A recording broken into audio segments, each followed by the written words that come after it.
Hey, what's up? Lexus San aqui. Jubas Oliveira. Desculpa, quem é? Jubas Oliveira. Jubas Oliveira. Sejam todos bem-vindos para mais um... Pode isso, Jubas? Pode isso, Lex? Pode sim. Hoje nós temos um convidado de honra, gente. Especial. Uma celebridade. Temos nosso querido e amado... Edgar Diniz. Edgar Diniz. Para quem não conhece, a gente vai conversar um pouco sobre a vida do Edgar, o que ele faz, o que ele deixa de fazer, aonde ele está atuando, por que a gente resolveu convidar ele por aqui. Vocês vão dar uma olhada. É uma pessoa bem interessante. Ímpar. Ele é escritor, empreendedor, professor, ele é tudo aí. Bom dia, Tom. Bom dia. Prazer estar aqui com vocês aí no Pode Isso. Adorei esse nome, muito bom. Muito mesmo? bom. Gostei do ambiente de vocês. E é isso mesmo, é falar um pouquinho da nossa vida aí. Tenho certeza que vai ser um bate-papo sensacional aí. E vocês estão de parabéns pela iniciativa. Tem que fazer isso mesmo, levar conhecimento pra galera de forma descontraída, né? Isso, exatamente. Fazer a turma crescer, né, cara? A gente tá precisando demais de fazer isso. Conhecimento nunca é demais. Nunca é. E tem mais, né? Quanto mais você tem, mais você percebe que você não tem e que você precisa buscar, né? Então é um negócio bacana. Falar em conhecimento, o senhor tem uma carreira na escola, na universidade, é isso? Tem, cara. Eu, na verdade, assim, eu sou do norte de Goiás, né? Lá de Porangatu. Uhum. Eu venho aqui, eu me identifico muito com lá, porque também é uma região que é muito carente, né? O norte de Goiânia lá, que é uma região que está muito próxima do Tocantins. Até criaram o estado de Tocantins para tentar desenvolver. E eu passei toda a minha infância lá. Fui para Goiânia só mais com uns 13, 14 anos. E quando eu fui para Goiânia, a gente passava dificuldade lá de sobrevivência mesmo em Porangatu com a minha família, né? Porque a gente precisa ter oportunidades, né, cara, de trabalho. Aí lá não tinha, meu pai passando dificuldade, minha mãe, nós fomos para Goiânia. E lá começou essa história de ser professor, porque eu cheguei lá, uma tia minha, muito querida, chamada tia Lourdinha, falou assim, não, Edgar, a gente passando dificuldade, não tinha nem onde morar, né? Aí ela falou assim, não, eu vou te dar um curso de computação. E foi engraçado que ela pagou um curso de computação para mim de 90 dias, falou assim para mim, ó, meu filho, se você estudar esse negócio aqui, bem estudado, se for muito bom nisso, você vai mudar a sua vida. Você vai ver que você vai sair dessa dificuldade, você vai ter seu carro, sua casa, você ainda vai cuidar dos seus pais ainda. E ela falou aquilo, eu falei, cara, vou fazer isso, é meu sonho, é tudo que eu quero, né? Então ela tinha me dado ali uma oportunidade, que era o curso, e uma visão, né? Ela falou, ó, se você estudar aqui, a gente precisa entregar muitos pro jovem, né? Para todo mundo. Nós temos que sempre ter uma visão, né? De onde eu quero chegar. A visão, ela é tão importante quanto a oportunidade. E minha tia deu os dois para mim ali. E aí daquele curso que eu fiz, ali eu lembro que eu me destaquei, porque eu estudei muito, porque meu alvo era transformar a minha vida ali, né? Eu já comecei a ensinava meus colegas ali sobre computação, sobre como é que funcionava. A partir daquele curso, eu consegui arrumar um estágio, que eu nem ganhava nada, pagava para trabalhar, para aprender, mas era uma forma de eu aprender. Depois eu fiz faculdade, consegui fazer um mestrado aqui em Brasília, passei numa bolsa que tinha, na época, só tinha 3 vagas que tinha bolsa, que eu não tinha dinheiro muito.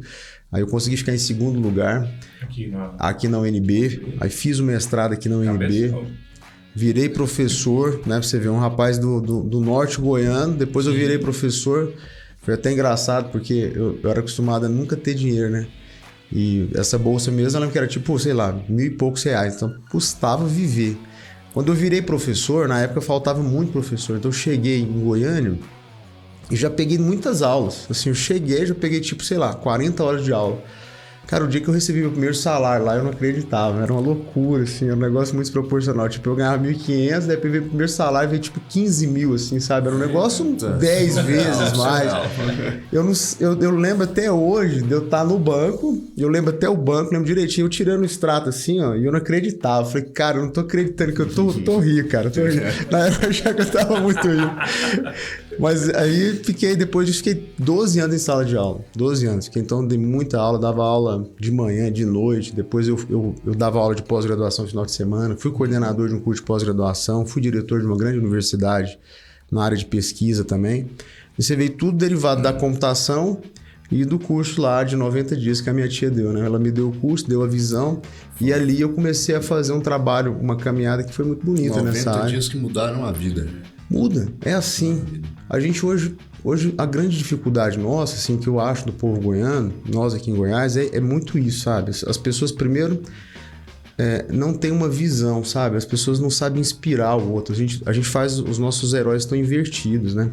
A gente, por exemplo, tem muitos políticos que falam que eu que fiz, eu sou o herói, isso é muito ruim. Sempre que um político tá meio como herói, tá algo muito errado. Nós temos que fazer heróis jovens que dão certo, entendeu? Empresários que dão certo, por exemplo, se vocês estão aqui, né? Quanto mais vocês trouxerem pessoas que inspiram, as pessoas vão olhar e ela fala, pô, cara, se esse cara fez aí, dá pra fazer, entendeu? Eu posso fazer. E aí você começa a inspirar as pessoas. A gente vive hoje um mundo de muita falta de esperança, sabe? Muita falta de esperança, porque as pessoas não têm uma visão, né? Quando eu não acredito que eu posso crescer, que eu posso desenvolver, eu vou ficando sem esperança. E isso vai matando as pessoas, vai matando. E a entendeu? gente procura trazer isso sem trazer nenhuma pressão. A gente traz uma pessoa como inspiração, mas não precisa ter pressão de ser aquilo, né? Mas para inspirar. inspirar. A visão, ela inspira mesmo. Isso. Na sua história, eu vejo um contexto que dá para se aplicar a muita gente. Por exemplo, onde o senhor acha que estaria se não fosse a sua tia? Pois é, cara, e a vida da gente é muito assim, né? Uma pergunta forte, a sua e profunda, viu? Porque a gente fala que tem vários encontros na nossa vida que são muito importantes, né? A gente até usa lá no meu grupo de oração um termo chamado poder do encontro. Que a gente não pode... a maioria das pessoas, elas só se esbarram, né? Assim, você pode ver, você encontra alguém, você nem pergunta como é que ela tá hoje mais, você nem olha no olho das pessoas. Sim. Isso é dolorido. O poder do encontro é o contrário, é você encontrar com as pessoas e você contribuir com a vida das pessoas, né? Tem um provérbio, acho que é chinês, que é muito bacana, que é assim, que quando duas pessoas se encontram, se elas tiverem só mercadoria, elas trocam a mercadoria, mas as duas vão sair com a mesma quantidade de mercadoria. Mas quando as pessoas se encontram e trocam conhecimento, trocam amor, elas vão sair mais ricas. Ambas vão sair carregadas com o dobro do que chegaram, né? E isso é o princípio do poder do encontro. Você encontrar as pessoas e deixar algo valioso, né? E a minha tia foi isso. E teve várias outras pessoas na minha vida que foram decisivas. O que eu acho que é chave, assim, a gente ter mais pessoas dispostas a ajudar e a gente entender que quando a gente encontra uma pessoa, a gente tem que levar para essa pessoa não só uma oportunidade, mas assim, a palavra de confirmação, de motivação. Pô, você pode, você é capaz. Mostrar, inspirar as pessoas, né? Trazer Deus, que eu acho que é um negócio muito importante na vida das pessoas. Então, assim, a gente tem que estar mais dedicado ao próximo, sabe? Eu sinto que a gente vive dias de muita... Como é que eu vou falar pra vocês? Falta muita compaixão, que é sentir a dor do outro, entende? A gente tá vivendo muito isolado. As redes sociais acelerou esse processo, eu acho mais, porque a rede social é muito falso, né? Você olha ali... certeza. Você só bota os trem bonitinho e tal, a hora que você vai conversar com a pessoa de verdade... É igual a gente conversando, a pessoa tem um iPhone 13 e a parede tá para rebocar lá. O que interessa é estar atual e... O cara bate uma foto rindo, desliga o celular e vai chorar no quarto. A gente até fez um podcast sobre isso, tem muito coach aí que teve uns 2 ou 3 aí que tirou a vida. O cara é um coach para incentivar a vida, para melhorar a vida da pessoa e vai se embora. Que contradição é essa? Mas é verdade. É aquela mente fraca, né? Mente vazia que mostra ser uma coisa e no fundo não é. Eu acho que a pandemia botou muita gente dentro do eu interior e muita gente descobriu que o seu eu interior é vazio, ou às vezes nem percebeu isso. Aí falta aquilo que o senhor falou. Eu acho que é um dos pilares da vida, né? E a espiritualidade é um deles. É verdade. Tem que ter o espiritual. E esse seu livro é justamente sobre isso, né? É, sobre isso, cara. Novo eu. Esse livro que está aqui, gente, ó, é Seu Novo Eu. Fala um pouquinho mais sobre esse livro. Do que se trata exatamente? Cara, esse livro é quase um testemunho de vida, assim. Ele fala sobre inteligência espiritual, né? Então, o que acontece? A minha história de vida é assim. Eu sempre tive...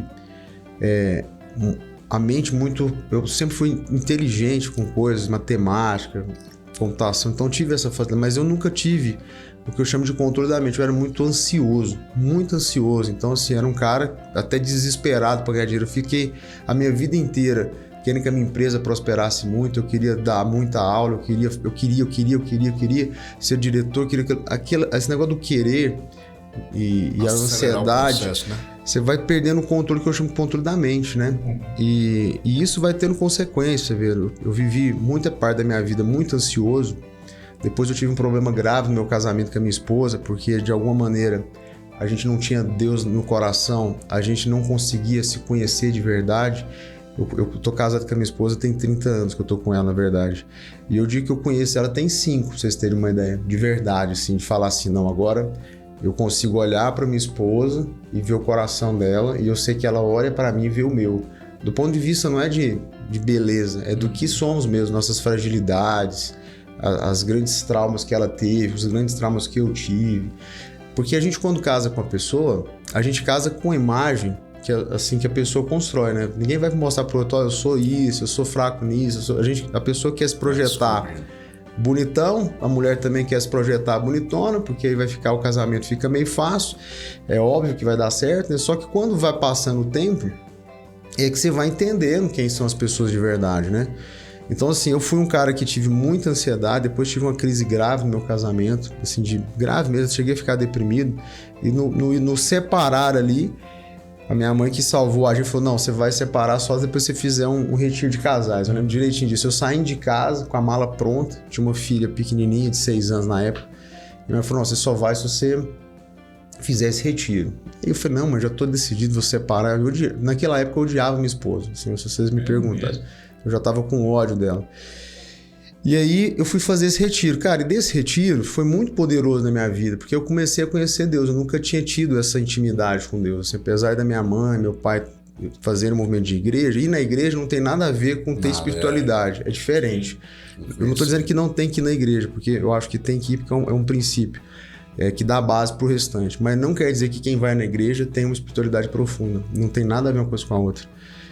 E aí, nesse retiro, eu comecei a viver essa transformação, por exemplo. Eu odiava minha esposa, mas aí quando eu comecei a rezar mais, eu comecei a perceber que eu estava equivocado na forma como eu enxergava, e ela também. Então, cara, eu tive uma transformação absurda, inclusive nos negócios, vocês têm uma ideia, assim. A forma de eu gerir a minha empresa mudou demais depois que eu comecei, porque eu era um cara muito agressivo, porque eu era ansioso, eu ia pra cima de todo mundo com muita força. Eu falei, vambora, tem que conseguir... E na prática, cara, quando você faz as coisas forçadas, desorganizadas, você tende muito mais a andar para trás do que para frente. Porque você pensa que está avançando, só que as coisas não estão estruturadas, né? Você não tem solidez.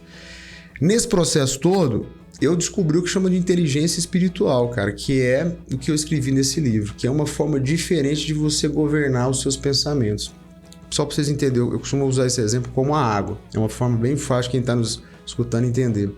Imagina que seus pensamentos são como água, por exemplo. Quando você é uma pessoa ansiosa, é como se você só vivesse no si, né? Então você pensa assim, pô, se meu projeto der certo, se eu tivesse dinheiro, se eu não conseguir isso, se não quer aquilo. Você não está vivendo hoje, você está deslocado para o futuro. A depressão, geralmente, é você estar preso no passado. Você teve um trauma, alguém te agrediu, falou umas palavras, ou te machucou fisicamente, e você está com medo daquilo voltar a acontecer. Se voltar a acontecer, se aquilo... Aí você vive no passado. Então, a ansiedade é um deslocamento dos seus pensamentos para uma dor do futuro, a depressão é do passado. De forma geral, é isso que acontece. E você não vive o hoje.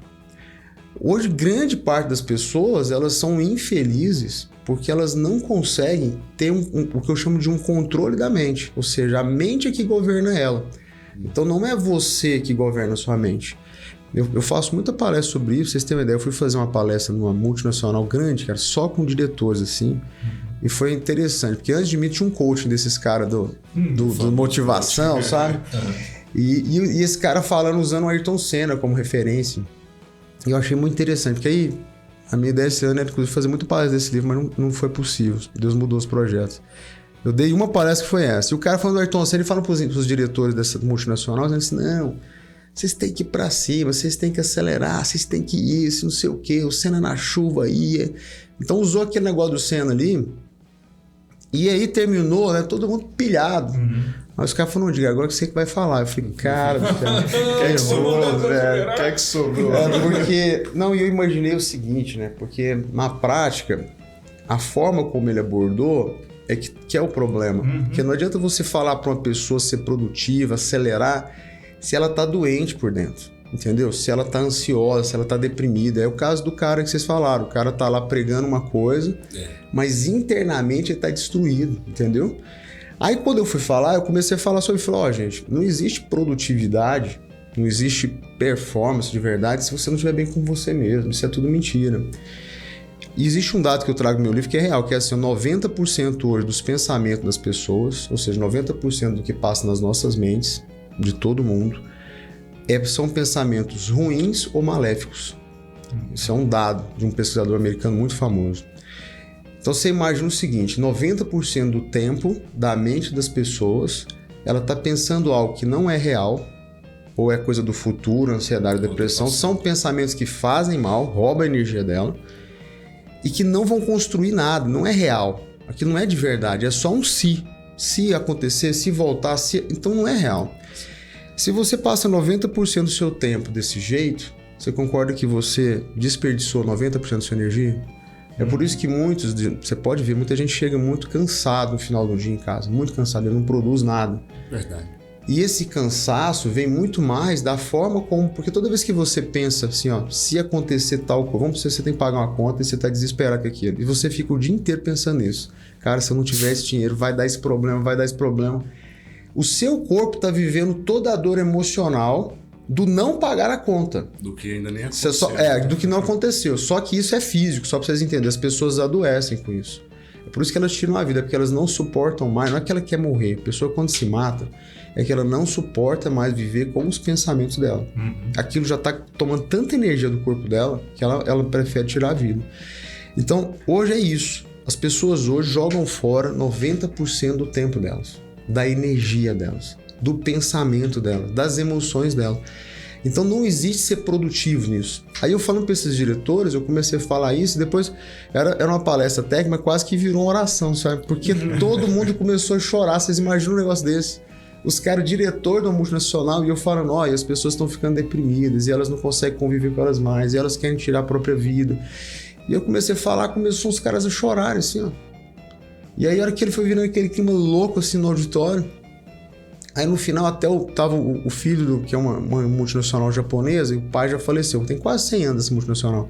E o filho estava lá, o filho veio falar comigo, pô, cara, que você falou que foi muito doido, tá todo mundo impactado. Porque é real, você vê. Ali é o retrato da sociedade moderna. É a ferida da sociedade. É um coach falando que você tem que ir, você tem que acelerar, você tem que ser o Ayrton Senna. E o cara não consegue nem governar a mente dele, ele tá lá ansioso, desesperado, deprimido, você tá entendendo? Aquele negócio, eles ficaram pilhados, né? Um negócio bacana que escutaram, mas no fundo eles estavam... A hora que saísse dali não ia dar nada. Não ia ser... Até um desses caras, um dos principais diretores dele, veio falar isso pra mim, falou, Edgar, você tá falando a minha realidade, cara, assim, na boa, eu não consigo, eu sinto que eu não tô produzindo. Eu tô desgastado, eu tô ansioso, eu tô deprimido, eu tô já ficando viciado em álcool. Então, como é que um cara desse vai produzir? Entendeu? Então, não vai. Então, esse livro fala um pouco sobre isso, sabe? Ele fala sobre você. Quando você estiver rezando, você ativar isso em você. Se você imaginar os pensamentos como água, é mais ou menos assim, ó. Se você não governa os seus pensamentos, é como se... Os seus pensamentos é como se você estivesse debaixo de uma cachoeira. Até falo dessa analogia. Seus pensamentos estão caindo sobre você não governa sobre eles. E quando você está debaixo da cachoeira, você não consegue nem respirar. E a água pesa. Uma pessoa, quando tira a vida, é porque ela já está tanto tempo debaixo da cachoeira que ela não suporta mais o peso da água e a dificuldade de respirar. Consciência espiritual é você ensinar a pessoa a sair debaixo da cachoeira e rezar com Deus e falar assim, Deus, me explica esses pensamentos aqui, ó. Aí você começa a observar seus pensamentos. Você tira um tempo do dia para você fazer assim, cara, por que esse pensamento está passando na minha cabeça? Você passa a ser um gestor dos pensamentos. Cara, por que eu vou ficar repetindo esse mesmo pensamento ruim? Por exemplo, eu conversei uma vez com uma menina que a mãe dela falava palavras para ela que falava que ela não era capaz. E ela chegava a repetir no mesmo dia 50 vezes esse mesmo pensamento para ela em tudo. Então ela ia fazer um lanche num lugar e ela errava lá de pegar um talher, por exemplo. Aí ela pensava, eu não sou capaz, entendeu? Tudo, no trabalho, aquilo ficava dentro dela e ela ficava repetindo aquilo. Toda vez que ela repetia aquele pensamento, imagina, vinha um monte de emoção ruim nela. Isso é até biológico, tá? Até seu corpo reage com isso. Então ela estava debaixo da cachoeira. Aí o dia que eu conversei com ela, eu falei, você tem que sair e ficar observando seus pensamentos. Toda vez que vier esse pensamento, você tem que tentar descobrir a raiz, por que isso tem tanta força. E Deus vai revelando pra gente, cara. Se você sai da cachoeira e você começa a observar seus pensamentos e você rezar, pedir mesmo para Deus te mostrar a razão daquilo, você começa a reinterpretar seus pensamentos. E tem etapas nessa consciência. Até nesse livro eu desenho isso. Eu acho assim, ó, o ápice da vida é você conseguir olhar para os seus pensamentos, primeiro entender por que você tem aqueles pensamentos, né? que aí você está à margem do rio dos pensamentos que eu falo, né? Até Jesus fala assim, ó, eu sou fonte de água viva. Para mim, quando Jesus fala assim, ele está falando dos pensamentos. Quer dizer, quando você está em Jesus, a fonte de pensamentos, porque a fonte nunca cessa, é igual nosso pensamento, nunca para. O segredo é você ter a fonte em Deus, entendeu? Tem em Jesus. Por isso que ele fala, eu sou fonte de água viva. E quando você tem uma mente em Cristo, a sua mente vai ter uma fonte de água viva. Seus pensamentos vão te trazer vida. Quando você vive o mundo como a gente vive hoje, os seus pensamentos é uma fonte de morte. Não de água viva, mas de água para morte. É uma água suja.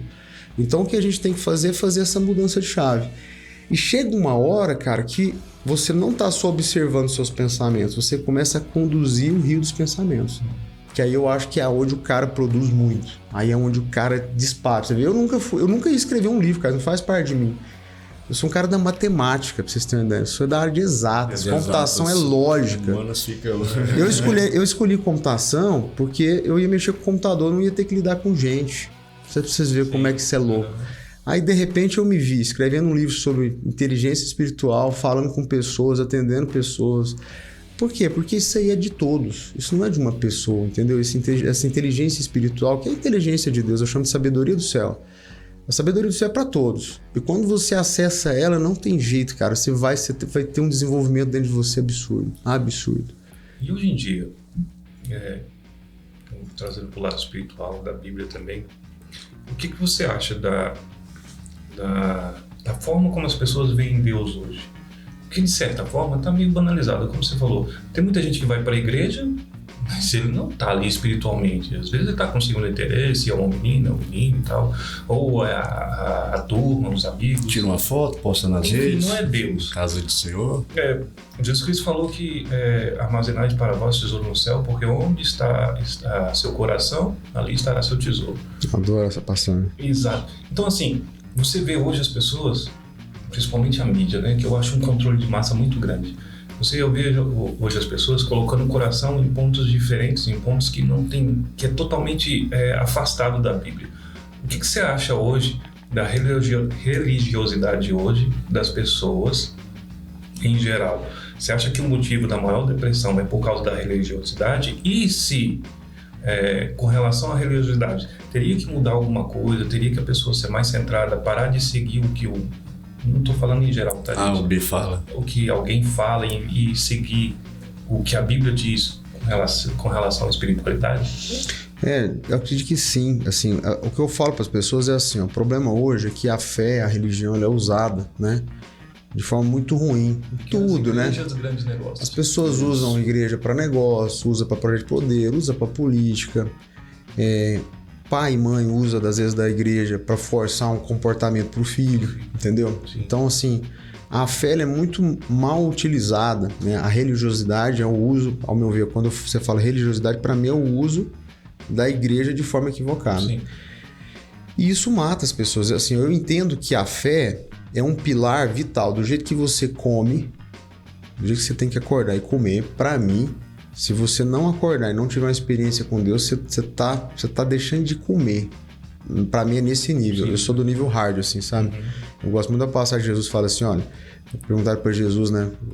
Ele já ia entrar no processo de crucificação e falou assim, ó, qual a última enquete dele, assim, a última pergunta pra provocar, qual que é o maior dos pensamentos? Aí Jesus falou assim, olha, amar o Senhor seu Deus de todo o teu coração, de todo o teu corpo, de toda a tua alma e de todo o teu espírito. O que Jesus está dizendo assim, ó? Que você tem que amar a Deus de todo o seu corpo, toda a sua alma. O que é a alma? A alma são todas as nossas memórias, nossas emoções e de todo o seu espírito. Então Jesus está dizendo que nós somos 3 partes. Então, ali, lá atrás, cara, lá no comecinho, Jesus está falando assim, olha, meu filho, vocês são 3 partes e você tem que, com as 3 partes, amar o Senhor teu Deus. Então, essa nos enxergar como 3 partes é vital. Então, quando você vê na academia, igual você estava aqui, esse negócio de boxe ali, né? Super bacana. Para cuidar do jovem, fazer esporte, fazer teatro. Isso é vital, porque você está cuidando de um desses pilares, que é o corpo. A alma é a sua mente mesmo, suas memórias, os seus traumas, as suas alegrias. Tudo que é registrado está na sua alma. É o seu intelecto, né? Uhum. O seu espírito é a parte de Deus em você. É você usar da fé para fazer as coisas. É você pedir para Deus te levar. O homem tem até o possível. Quando você vai para os caras do impossível, é Deus. Aí você tem que usar da sua fé. Você fala, não, Deus, agora eu quero que o Senhor me ajude.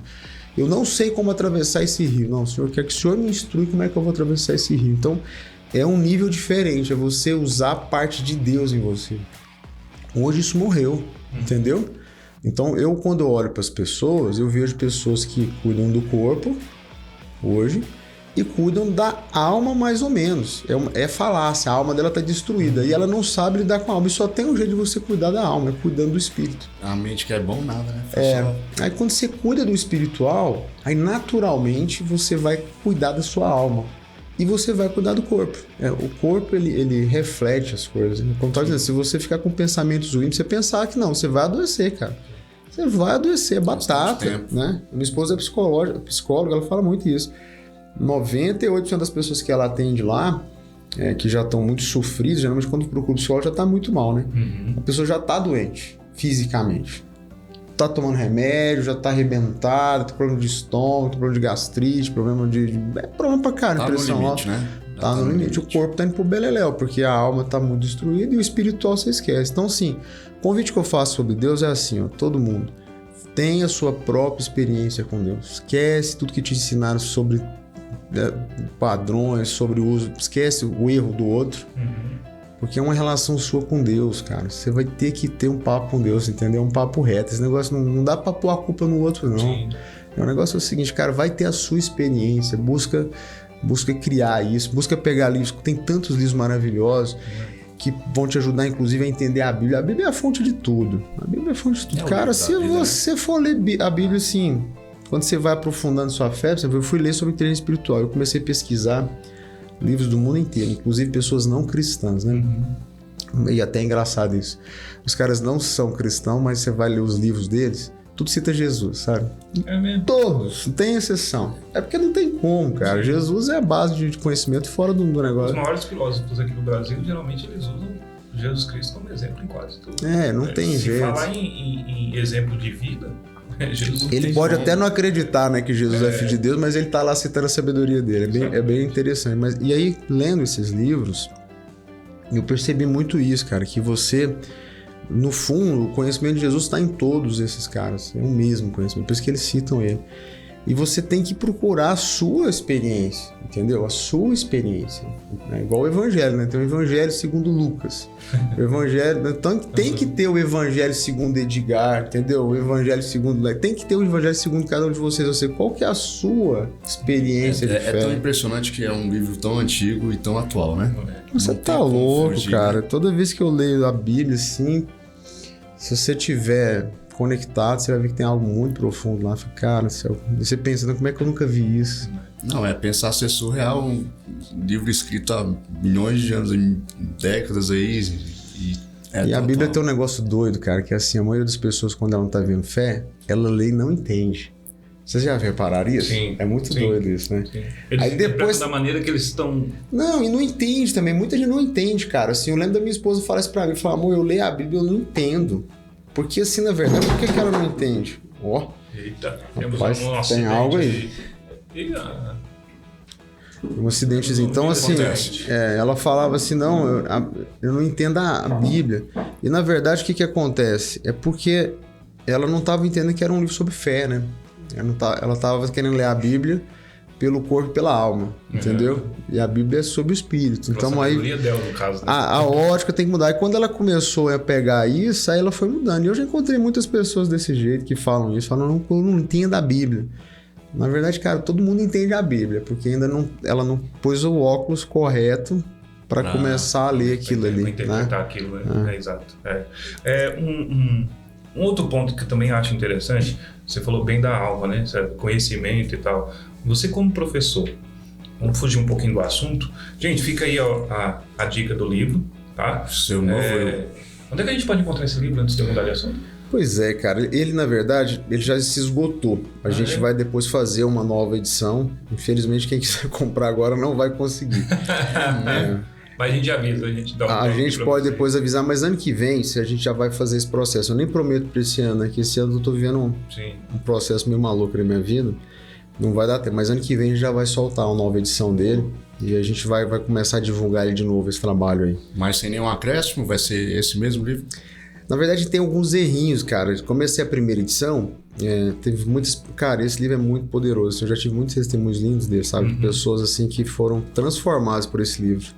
Amém. E essas pessoas me passaram algumas dicas, sabe? De alguns lugares que estão errados, outros que precisam explicar um pouco melhor.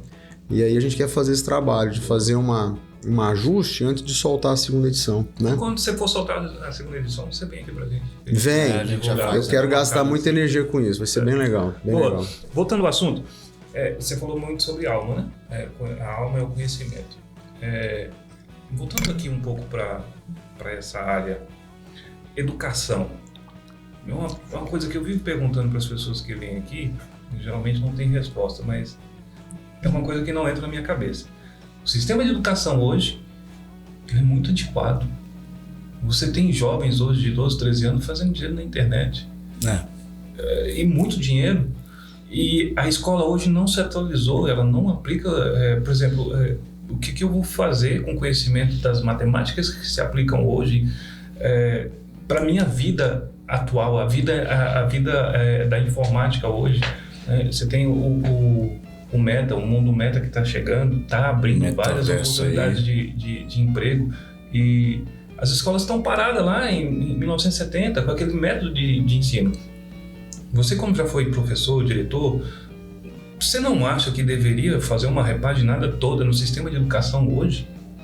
Cara, deveria. A gente tá vivendo um caos, assim, porque é que você falou, o jovem, a cabeça dele tem um outro jeito de funcionar, entendeu? É rápido, é mais de debater informação, né? Qualquer conhecimento, você vai lá buscando no Google, você já tem aquilo ali. Decorar um negócio que na cabeça da galera nova, ele não consegue. Fala, pô, decora isso aqui. Fala, pô, decora isso aqui. Pra que eu vou decorar um negócio? Já tá aí, entendeu? Não é? Então mudou. E a gente tem um problema que é assim, né? Você vai no estado de Goiás, pra você ter uma ideia. Hoje, sim, mais da metade dos nossos professores contratados, são temporários, eles não são contratados. Então, a pessoa que recebe um salário, ele é temporário só e recebe menos de um salário mínimo para poder dar aula. É R$ 1.200, pra você ter uma ideia. Quase 90% dos professores estão no ensino médio. Então, o que acontece? Qual que é a chance, se a gente não tiver um investimento de verdade na educação, disso dar certo? Então, nosso problema é tão difícil, cara. E o que me dá desespero é que você vê que não existe uma sensibilidade, assim, as pessoas não enxergam que está muito longe do ideal, entendeu? Sim. A gente vive num estado que é assim, se você for olhar, as pessoas falam, não, a gente está com nota 4.8 no IDEB e é melhor que a do Brasil. É assim, ó, o Brasil na educação, ele não é referência em nada, ele é um dos piores do mundo. Então, você tá melhor que o Brasil, porque é uma coisa que fala em Goiás, não dá nada. Você vê procrastinação do meio político em falar assim, o problema do Brasil é a educação. Tá, mas e aí? Eles não estão nem aí, cara. Eles não estão nem aí. Fala, mas ninguém faz nada. A maioria dos políticos, eu não sei se você sabe, tem uma frase que eu escutei, eu nunca mexi com política, né? Eu tô entrando agora. E eu escutei uma frase de me doeu demais, que um político falando assim pra mim. Falou, não, cara, menino na escola não vota. Olha aí. Você entende isso? O que ele tá falando? Ele falou assim, não, rapaz, não gasta energia com isso não, ele não vota. Cara, isso dói, porque imagina onde é que isso vai parar, entendeu? A gente tá jogando fora. Então hoje é isso, assim, existe um monte de jovens que tá dentro da escola, eu entendo o jovem assim, sabe, na minha visão quando eu olho. E eles olham para aquilo e falam, cara, isso aqui é uma merda que eu tô fazendo aqui. Eu não tô vendo esperança, eu não tô vendo visão, eu não tô vendo nada aqui. E os professores não conseguem nem entender a forma que eu enxergo o mundo. Uhum. E o professor não é culpado também não, porque ele não está sendo amparado. O professor é tão vítima quanto o aluno dessa história. Sim. E o político de verdade, até hoje nesse país, nunca se investiu em educação de verdade não, gente. Então, assim, é uma falácia, né? Estou investindo, mas na prática não tá. Quando você pega igual Goiás, você pensar que mais da metade dos professores são temporários e eles ganham menos de um salário mínimo para estar numa sala de aula... Rapaz, ser professor não é fácil, gente. Você lidar com jovens, lidar com crianças, ficar ali horas, não é só ir lá. Você tem que preparar a aula, você tem que depois corrigir, você tem que acompanhar. Nossa, ser professor é uma missão de vida, é uma das coisas mais lindas que existem. Então, se você não tiver de fato uma vocação educacional, você fala, não, eu vou fazer isso é o foco. E derivar recursos para isso, para que o professor seja valorizado. As escolas, a escola, para a educação dar certo, ela tem que ser tipo o sol da cidade, entende? Uhum. Os pais, tudo tem que ser escola. Fala, nossa, vai ter uma festa cultural, é na escola, todo mundo tem que ir. Sim.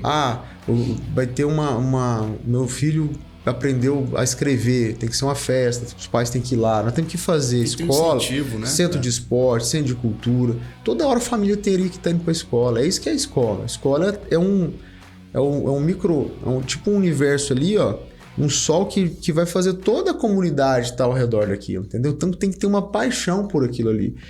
Quando você investe na escola, você já investiu no hospital, você já investiu em segurança, você já investiu em tudo, cara. Tudo está sendo investido ali, entendeu? Você acha que um estado conseguiria melhorar o sistema de ensino dele? Eu digo, desde a grade escolar, desde tudo, de aula... Total, com certeza. Independente do governo... Com certeza, não tenha dúvida nenhuma disso. É porque o modelo é assim, ó. Qual que é o erro mais grave no Brasil? Primeiro é errar na base. Os primeiros 7 anos de vida é porque, vamos pensar, tem diferença de um goiano que nasce aqui para uma criança que nasce lá nos Estados Unidos? Vocês acham que tem? Não tem, cara, diferença nenhuma. A semente é a mesma. A diferença é que eles aprendem falando inglês e a gente... A diferença é a terra, cara. É a terra. Quer dizer, lá os caras estão pegando o mesmo projeto de Deus lá e lá eles estão cuidando. Sim. A gente não cuida. Então não tem diferença. A gente primeiro tem que ter essa certeza, porque a gente às vezes não entende isso, a gente acha que não. Você vê, eu tenho conhecido cada jovem nesse estado. Os caras assim, nossa, sensacional. Eu conheci um cara em Caldas Novas, tem uma indústria lá, chama JAS, e eles fabricam um disco para plantadeira. Uhum. E esses caras criaram um disco que ele é muito preciso. Então, por exemplo, você vai plantar milho e ia 5 grãos num buraco. E você queria que fosse só 3. Aí as plantadeiras antigas toda hora erravam. Ou ia 3, ou ia 4, ou ia 5, e dava um desperdício. Ele criou um disco de alta precisão. Então, se você mandar pôr 3 sementes, vai as 3. Vai 3 sementes no buraco. E é controlado eletronicamente esse disco.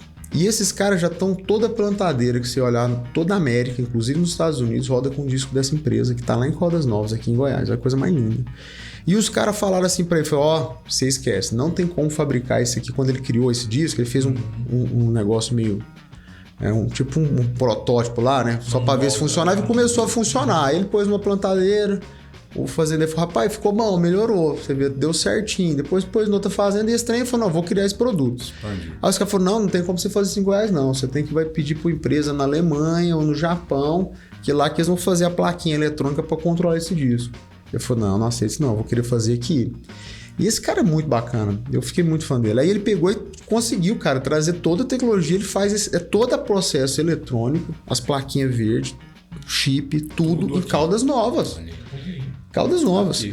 E sabe o que é mais louco? Eu fui lá para conhecer essa indústria, e aí ele falou, não, eu vou te chamar o Fábio para te apresentar, um jovem, tipo você assim, ó, novão. Inclusive, lembra você, magrinho assim? Aí o Fábio começou a me mostrar, eu falei, Fábio, cara, lá eles têm umas placas, umas máquinas que gravam os chips, umas máquinas japonesas caríssimas. Então você tem todo o processo para fazer aquilo, que a máquina pega o chip, vai lá e põe o chip, pega o negócio, top demais. E o Fábio que controla o negócio tudo, cara, ele me falando e tal. Até o menino me falou assim, você manda o Fábio ficar calado, porque se ele começar a te apresentar, ele fica 2 horas falando isso aqui, viu? Rapaz, o Fábio dava assistência em celular lá em Caldas Novas. Ele era assistência eletrônica lá, ficava reparando celular.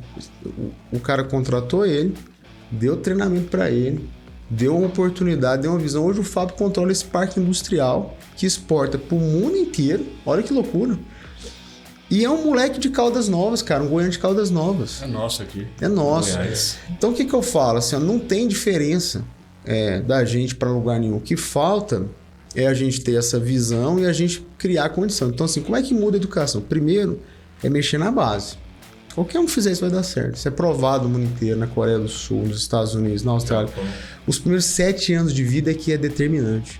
É assim, se você cuidar do aluno, da partir ali dos 4 aninhos, 3 aninhos, ele já tiver uma educação muito bacana, e ele depois no ensino fundamental ele vai bem, no ensino médio ele vai bem, na faculdade ele vai bem, tudo ele vai bem. Qual que é o nosso erro básico? Eu não cuido lá no começo. Aí eu já ferrei com a vida do cara pra sempre. Entendeu? Vou dar um exemplo. Eu tenho um filho chamado Davi. Ele tem 6 aninhos. O Davi já lê e escreve tudo, cara. Ele já vai lá, joga no celular, lendo as mensagens, respondendo, interagindo. Por quê? Porque ele já teve uma pré-alfabetização.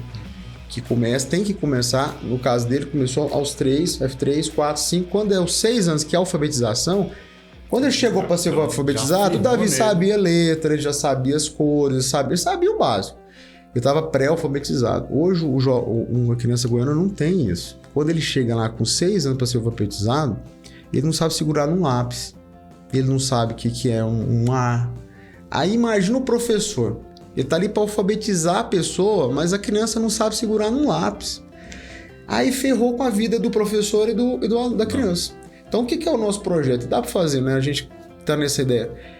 Cara, investir demais nessa primeiros 7 anos. Se a gente cuidar os primeiros 7 anos, é provado. Cuida os primeiros 7 anos da vida da criança. Depois ela vai embora. Ela não fica mais dependente. Vocês estão entendendo? Ela não... Hoje as pessoas, elas são... É como se ela estivesse num jogo, os nossos jovens, na escola viram um jogo no qual ela não está preparada para o jogo. Então ela tem um sentimento que sempre vai perder. Entende? Aí ela passa a vida inteira sem ter capacidade de execução daquilo ali. Então quando a gente investe na base, como é que eu faço isso? Cara, tem que formar professor, não pode ser temporário, gente. Não pode ser temporário, tem que valorizar o professor muito. Então tudo que você puder tirar de outras coisas que são inúteis, né? Que são só esses cabides de emprego no Estado, que tá gastando com coisa errada, joga dinheiro fora demais. Falar em jogar dinheiro fora. A gente teve um exemplo aí do tanto que o Estado poderia mudar a vida das pessoas e não muda. O negócio da gasolina. A gente estava pagando R$8 o litro da gasolina aqui no... Praticamente. R$8, né, cara? R$8. Reduziu alguns impostos no Estado, que cada Estado reduziu um pouco, né? Aqui caiu. Hoje a gasolina está 4... Acho que 89 e aumentou para 5,22. 5,22. Está 5,22, mas ela estava 4,89. Quase a metade do preço. Porque foi cortado um imposto que o Estado pegava. E não foi cortar tudo não, viu? Pois é. É assim, ó. Cortou só metade. A gente pagava 34. É o lugar mais caro do país, velho. Você falou que tava sendo candidato a governador, certo? Qual a sua visão? Você acha, eu tô perguntando realmente porque eu sou leigo no assunto, tá? Você acha que teria mais lugares para você tirar impostos e melhorar uma vida final de uma mãe que quer dar mais educação para o filho e, por exemplo, não tem educação porque tem que trabalhar demais para sustentar o filho que geralmente está sem um pai? Não tem dúvida nenhuma disso. O problema nosso hoje é assim, ó. O que acontece com a política hoje? É por isso que eu falo que não tá dando certo. A gente tá ficando pobre, sabe? A gente, enquanto Estado, tá empobrecendo. E enquanto país também. O Brasil, a produtividade do brasileiro, que é a quantidade de riqueza que a gente gera, é a mesma da década de 70. Só para vocês terem uma ideia. Nós tá passando década após década e a gente continua ficando pobre. O mundo está se desenvolvendo, que a gente chama de produtividade, que é a capacidade nossa de gerar riqueza, está ficando para trás. Assim, gente, pega R$100, vai no supermercado, você vê o que acontece hoje. Não acontece. Entendeu? Isso é um empobrecimento. Então nós estamos empobrecendo. E o que acontece? A forma como todos esses políticos estão fazendo não funciona. Não vai dar certo nunca. Porque eles fazem o quê? O que é a política hoje? É assim, ó, é uma barganha. É sempre os mesmos ficando no poder. São partidos que têm uma família que é dona, que aí você põe o pai, põe o tio, põe o irmão, o filho. E eles fazem um acordo, cara. Você, olha, eu vou entrar para o governo, vou te dar a secretaria tal, eu vou te dar tal departamento, eu vou te dar isso. Aí eles vão lá numa secretaria, pega o Detran, faz lá um cabide de emprego ali num partido. Qual que é a chance do Detran oferecer um serviço que seja moderno e mais barato? É zero, não vai acontecer nunca. Não vai acontecer nunca. Você pega uma IQEGO, indústria química do estado de Goiás, foi prometida por um partido atualmente. Cara, indústria química, cara. Gente, para você entender o que é indústria química, demora, entendeu? Tempão, você tem que ter especialista naquilo ali. Se você pôr alguém que não é especialista, um governo é 4 anos. O cara vai levar 3 anos só para entender como é que aquilo ali funciona, ou na prática não vai fazer nada, entendeu? Vai sucatear, vai piorar. Então, assim, não funciona. Por isso que, assim, a minha visão que eu tenho, entrei na política por isso, eu nunca imaginei ser da política. Sou empresário, sou professor. Política não fazia parte, mas nós precisamos nos envolver com a política. Nós temos que romper com essa velha política, sabe? Eu tenho disso, nós temos que pôr essa velha política num velho testamento e começar a escrever um novo, porque não tá dando certo. A gente tá empobrecendo. E não falta dinheiro, pior é isso. Assim, se você olhar a educação, não falta dinheiro. problema é que o povo é tão ruim que não sabe aplicar. O dinheiro é usado para fazer cabide de emprego, para colocar não sei quem. Eu tô rodando o estado aí, cara, eu pego cada aberração, assim. Eu já peguei secretário de desenvolvimento econômico do município, que nunca montou uma loja de açaí. Como é que alguém vai ser secretário, é de um grande município, tá? De desenvolvimento, que é para quem quer fomentar o comércio, serviço, a indústria, e ele nunca montou um açaí, cara. Não sabe, não tem a menor ideia do que é empreender, do que é passar perreto de pagar imposto, de ter que virar um mês. Mas não tem condição daquilo dar certo. Isso é uma realidade. A secretária de educação que não tem a menor noção do que é educação. Então, existe uma carência muito grande. A forma como a política está sendo feita, ela nunca vai dar certo. Não tem como. Então, por isso que até eu faço parte de um partido que eu prego muito isso, que Goiás precisa de um choque absurdo disso. Ou seja, a gente tem alguém que não tem aliança, que é o nosso caso, não tem coligação, não tem promessa para nada. Para quê? Para a gente poder contratar no estado só gente competente. Contratar por RH, para vocês terem uma ideia. Quem que vai ser contratado? Contrata uma empresa de RH, é um compromisso nosso, para contratar os secretários, contratar os líderes, pessoas que são muito boas naquilo. Que, não falta dinheiro, por incrível que pareça, cara. Daria para economizar, rodar bacana, e daria para a gente poder ainda economizar mais para reduzir imposto, né? Porque eu vi uma informação que diz que... Acho que parou ali, acho que ela vai ativar. Deixa ela voltar lá. Tá sem armazenamento, não tem problema não. Principal Cata aí. Eu vi uma informação que diz que no Goiás, especialmente no Goiás, não tem como... A maioria das pessoas não tem creche, as mães, para colocar o filho na creche. Será que procede? Eu acho que sim, porque eu tenho amigas aqui que não tem. Procede demais, mas muito. E é um problema gravíssimo da mulher. E inclusive a criança já tem uma base, né? Como você estava falando. Lógico. Conhecimento. Inclusive o termo que a gente fala assim, nem pode chamar de creche, a gente já tem que chamar assim de pré-escola. Não pode ser creche do tipo, eu vou lá botar meu filho e o filho vai ficar como um depósito de criança, entendeu? Não pode. Cara, ali é a oportunidade de ouro. Qual que é o sonho de qualquer mãe goiana? Pode perguntar. É ela ter um lugar que... Qual que é o maior valor de uma mãe? É o filho. É ela ter um lugar que ela possa colocar o filho dela e ela ter certeza que o filho está sendo bem cuidado e principalmente está sendo educado, entendeu? Formado. Não, né, educação mas essa base, ela é vital. É vital. Então, e quando você não tem creche, você perdeu em duas lados, porque é uma mãe que não vai poder trabalhar, não vai poder empreender, não vai produzir, e uma criança que não está recebendo essa base de educação que é vital para ela poder ser alfabetizada e tocar a vida dela. Então é um erro grave. Pra vocês terem uma ideia, Piauí tem 99% das crianças já nas creches. Goiás é um dos piores desempenhos que existe. No Goiás, eu tenho um filho de 5 anos. Começaram a fazer uma creche ali perto do ginásio de esporte. Acho que a creche até hoje não terminou. Meu filho vai fazer 6 anos. Lá em Lusiana, nós estávamos lá também, tem uma enorme lá, né? Que e não terminou. Então deve ser do mesmo projeto. Aí, assim, eu acho, na minha visão, que uma andorinha só não faz fazer. Você tem sua visão, no caso, de tem que melhorar isso, tem que melhorar aquilo, mas, assim, como sempre tem uma moeda de troca, como é que você vai lidar com essa situação de eu quero melhorar, eu preciso melhorar, mas... Mais cedo ou mais tarde você vai ter que barganhar com alguma coisa. Você não vai poder andar sozinho. Ou não? Não, na verdade não. Por exemplo, eu tenho um exemplo em Minas. Nós temos lá um governador que é o Romeu Zema, em Minas. É o único governador que tem do meu partido. Ele foi eleito dessa maneira. Ele foi eleito sem coligação, sem essas trocas. E deu certíssimo. Minas está explodindo, cara. Minas tem uma outra realidade já. Contratou secretários por RH. Então ele conseguiu fazer, nesse primeiro mandato, todo o mandato dele sem fazer essas alianças podres. Agora, por que isso aconteceu em Minas? Porque o povo de Minas começou a se envolver mais e eles perceberam que precisava da mudança, entendeu? Então existe uma coisa aí que é assim, qual que é o nosso desafio, meu? As pessoas não querem se envolver com política. As pessoas simples. Existe assim, quem está envolvido com a política hoje, em Goiás, elas já estão no sistema político. Ou seja, já está ali na barganha.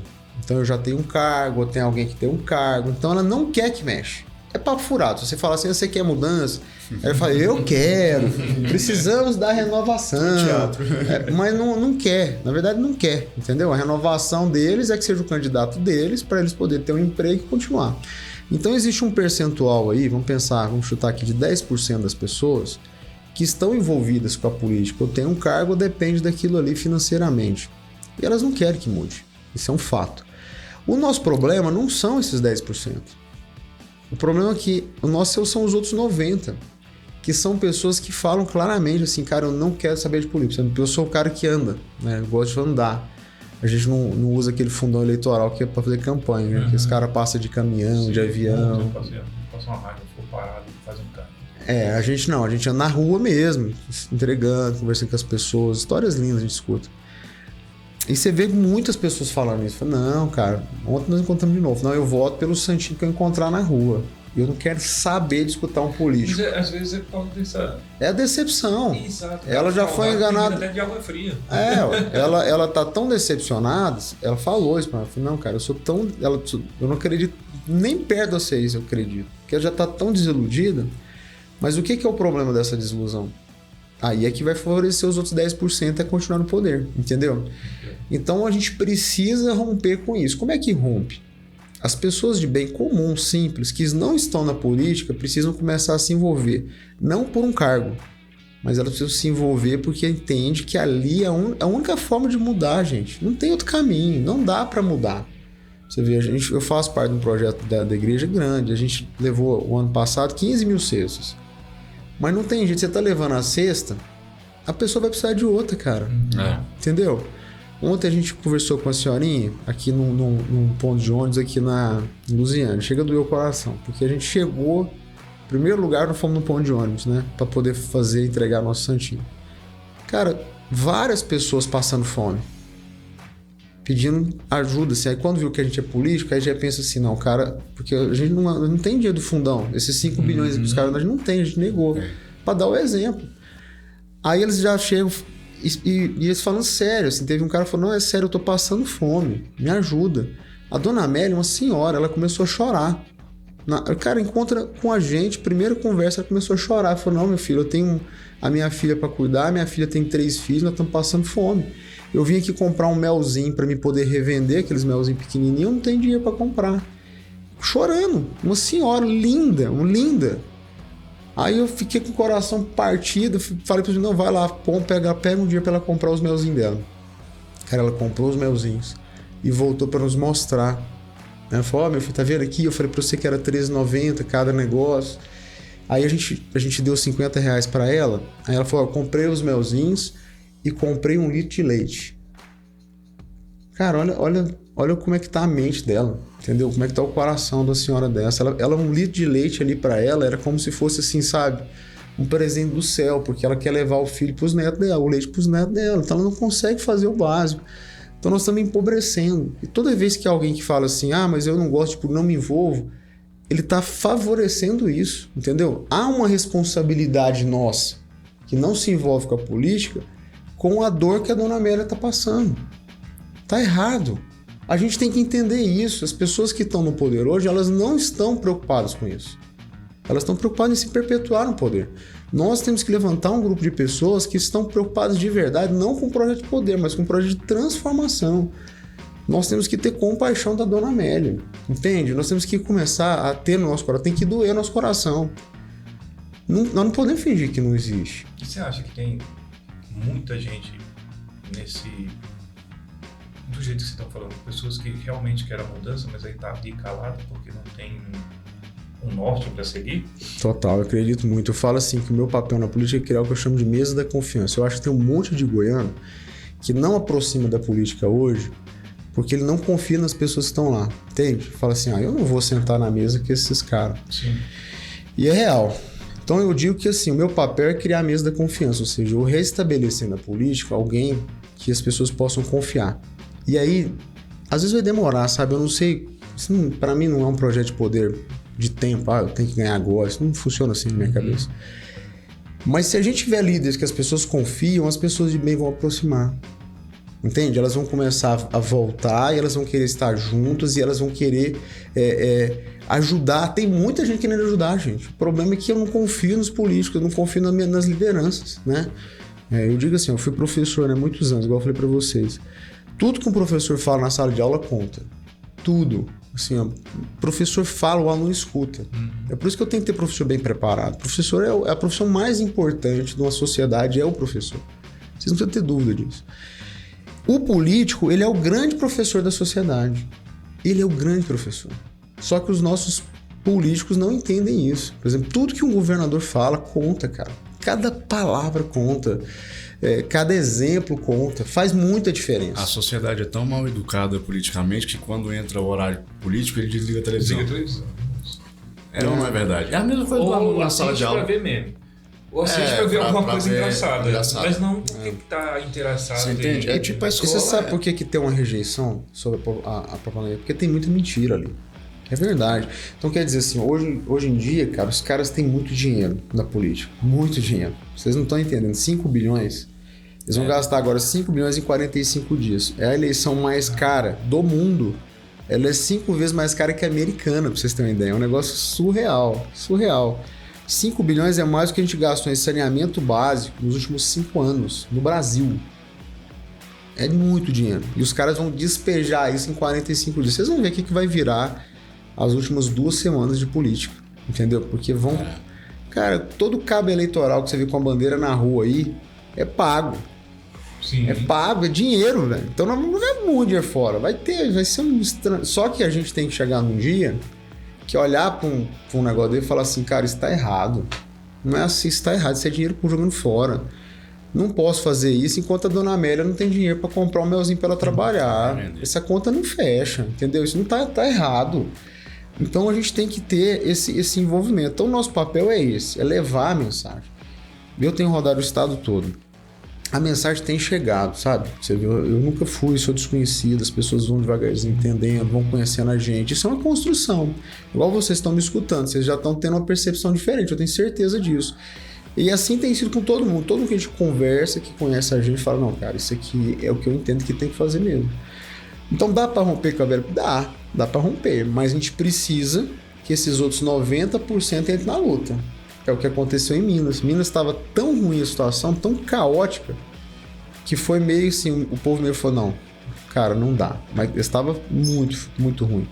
E o Goiás não tá diferente não, tá caminhando pro mesmo lado, entendeu? Então a gente precisa...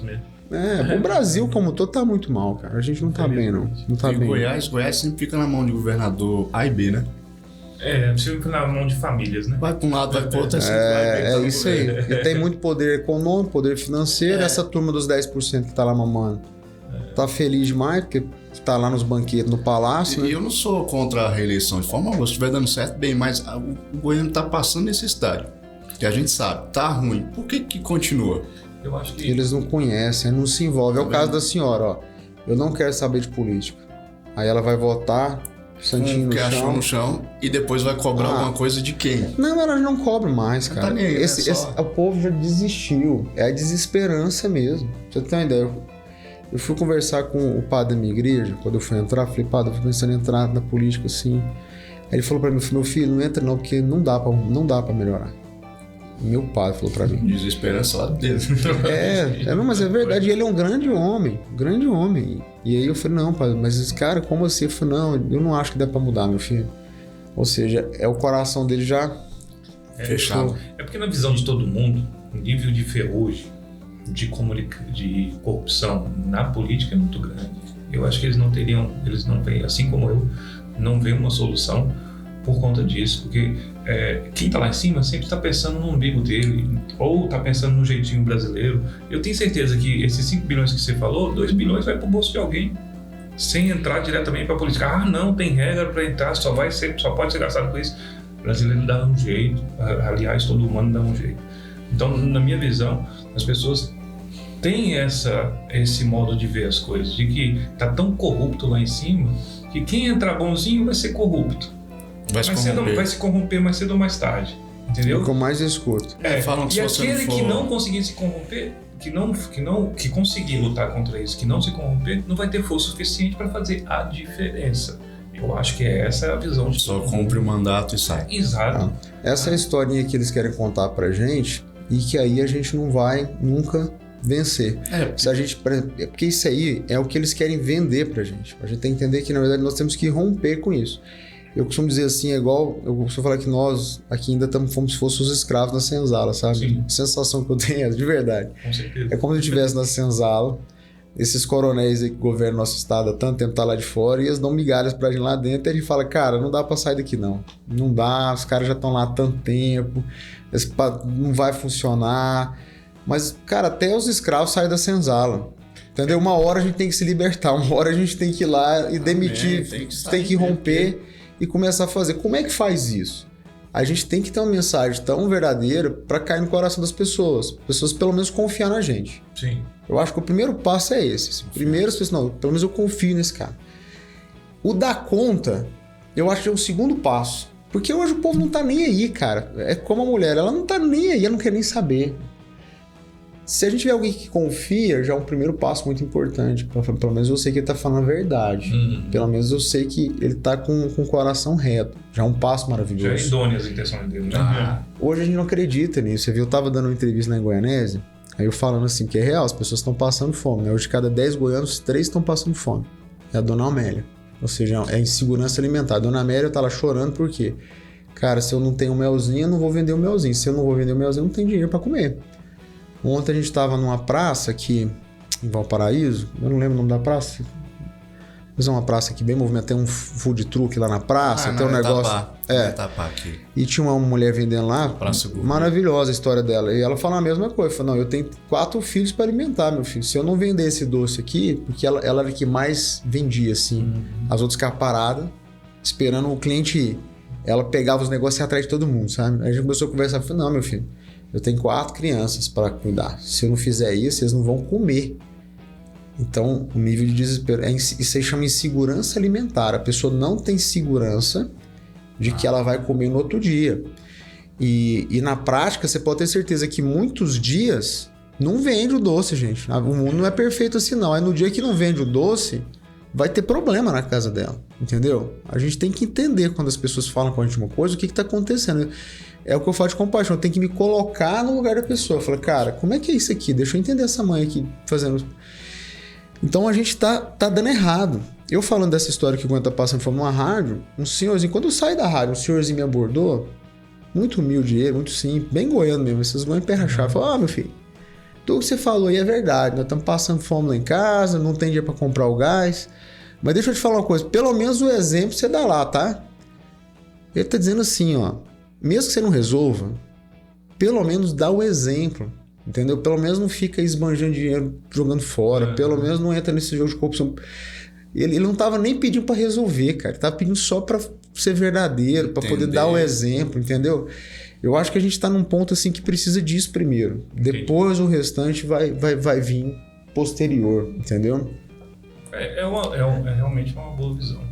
Bom, gente, eu acho que deu para conhecer um pouquinho o nosso amigo Edgar Diniz. Né? Ele está concorrendo aí. Foi bom conversar contigo, ver a sua experiência de vida, os seus objetivos e tal. A gente queria agradecer, antes de mais nada, ao Jorge Recife por ter cedido o lugar. O local que ele cede aqui pra gente. Bacana. O local aqui pra gente. O Jorge Recife está com outro centro cultural ali perto do Itaú. Músicas, né? Etapá, né? Tá com um projeto de música. Que bacana. Parabéns, inclusive. Muito legal isso. Muito bacana. O Jorge Recife, que é um homem da cultura, e que a cultura é muito importante para todo ser, né? Porque nossa, vital. Ele realmente executa, é incrível. Ele é cultura. Realmente. Acho que ele tá em Aracaju. Ele tá em Aracaju? Mostrando o Valparaíso para Aracaju. Que bacana. O projeto dele lá é interessante, você aprende inglês, um projeto para os jovens aprender inglês tocando música. Sensacional, né? Muito bom. A gente queria agradecer também a Center Móveis por ter dado essa decoração, né? Inclusive, eles estão com promoção essa semana, a gente dá uma olhada lá, tá interessante, tá bom. Daqui só vai para onde?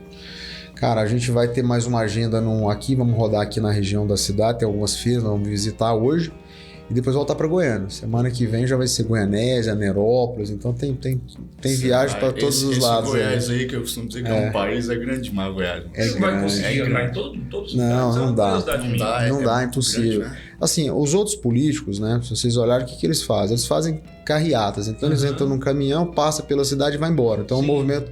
Aí, eles fazem várias cidades. Mas eu digo que não faz cidade nenhuma. Porque desse jeito aí... Você É fácil, né? Tá bom. Não liga mais pra isso.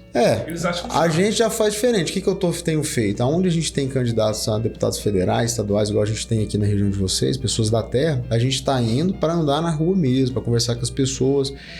Eu acredito que a gente tem que primeiro convencer um pequeno exército de pessoas a comprar nossa ideia. E depois isso vai repercutindo. Tendo verdade, isso vai chegar lá na frente. Uma boa ideia divulgada, ela é espalhada, né? Ela é uma semente, é real. É real. Pro mês que vem, pra semana que vem, vocês estão onde? Nós vamos estar em Goianésia, vamos estar em Nerópolis e Anápolis. Vamos fazer essa região e mais Goiânia, né? Fica a dica aí, para vocês terem mais detalhes, vai tentar no seu Instagram?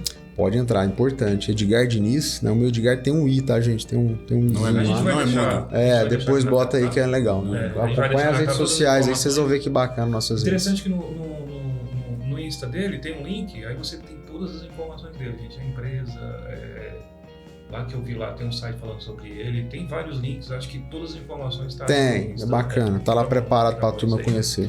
A gente agradece de coração a oportunidade. Eu que agradeço. Diga, o número é 30, né? Tô vendo aqui. O nosso número é 30 ainda. Pra quem for votar é 30. Fica a dica aí, gente. Porque a gente é meio imparcial, como todo mundo sabe, então... Mas eu tô aqui, então já falo. A turma aí. O nosso objetivo maior é mostrar a pessoa. Tá aí a pessoa. Justamente. Do que é, não o político. Tá e outra certo, coisa, gente? tem que votar, né? Então conheça a gente, pra vocês poderem nos até avaliar. mesmo porque tem que conhecer a pesa antes de... É um jeito de conhecer. Pode isso? Pode, tem que ter. Pode isso? Pode conhecer. Então, é isso aí, gente. A gente fica por aqui. Até mais, até o próximo podcast. Acho que quem nos indicou foi o Pacheco. O Pacheco é muito bacana, conheci o Pacheco. Ele é o cara pra vocês trazerem aqui. Ele era pra ter vindo aqui hoje. Eu fiquei encantado com ele, cara. Só passar e tal. Ele é um grande empresário, cara. Gostei da história dele demais. É uma coisa que o rapaz que marcou comigo, ele falou uma coisa que se encaixa bem no Pacheco. Não é puxando o saco, mas é um cara do bem. Real. Ele é um cara, cara que ajuda. E tem uma outra coisa que eu gostei no Pacheco, assim, é que ele já entendeu que ele precisa se envolver, entendeu? Assim, não dá pra não se envolver. Ele ajuda as pessoas. Cara, ele tem projeto social, ele tá ajudando. Não, ele se envolve, cara. Ele se envolve com as pessoas, com a dor, ele quer fazer. Ele já tentou até ajudar de alguma maneira a prefeitura. Então você vê que ele quer, tá dentro dele essa vontade de transformar, né? Ele tá precisando achar. Ele tentou ajudar na prefeitura e não deu certo. Não deu certo, ele me contou a história. Mas você vê que ele se envolve, ele quer fazer, ele tem um coração forte. E é um grande empreendedor, né, cara? Começou pequenininho, o tamanho da academia do cara. Vocês vão conhecer a história dele, a gente vai trazer ele. Vamos ver se ele vai conseguir me engordar. Não, ele não faz milagre. Gente, até mais. Fique com Deus. Pode ir isso, Judas? Pode ir isso, Lex. É isso aí, gente. Até mais. Valeu, Edgar. Um abraço, gente. Até mais, Edgar. É isso aí. Fechou.